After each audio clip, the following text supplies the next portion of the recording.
And the great repeaters are what pass for journalists. This is that area outside Parliament where they stand there doing their pieces to camera, telling people what's going on. Here we have the crews waiting for the journalists to come across from Westminster and stand there and tell them what's happening in the world. The fact is, they don't know what's happening. They know nothing. So this is what they should be saying if they were telling the truth. Now over to Westminster for the latest news from David Icke. Thank you. Well, I've got to be honest, mate, I haven't got a clue what's going on. I tell you what my job is, right? I wear a dark suit, not normally, but you know, I'm playing here. And I'm come over from there and I tell you what they've told me is going on. And I deliver it as if I know what's going on and it's really true. I've got a clue if it's true. But they tell me, and they wouldn't lie, would they? I mean, would Tony Blair lie about what's really happening? Would George Bush, please? I'm a journalist, trust me.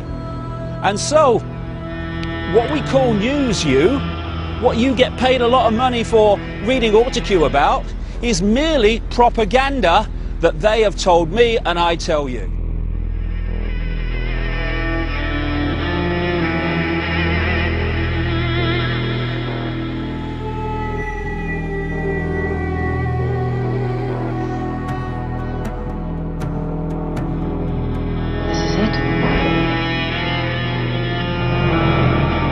Let me give you one piece of advice. Be honest. He knows more than you can imagine.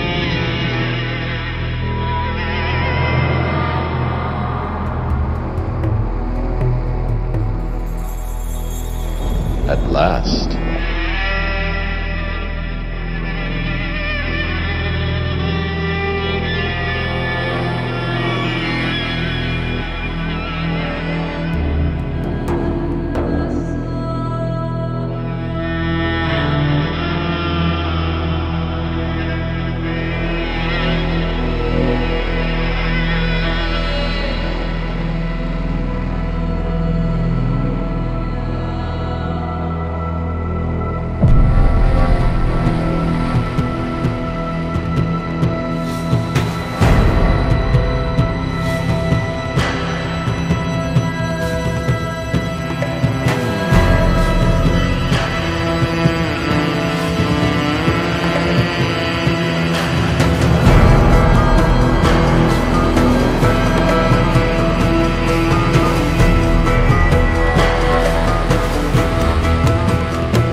The greatest form of control is where you think you're free when you're being fundamentally manipulated and dictated to. One form of dictatorship is being in a prison cell and you can see the bars and touch them. The other one is sitting in a prison cell but you can't see the bars, so you think you're free.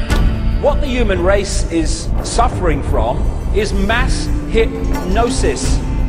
We are being hypnotized by people like this. Newsreaders, politicians, teachers, lecturers. We are in a country and in a world that is being run by unbelievably sick people. The chasm between what we're told is going on and what is really going on is absolutely enormous.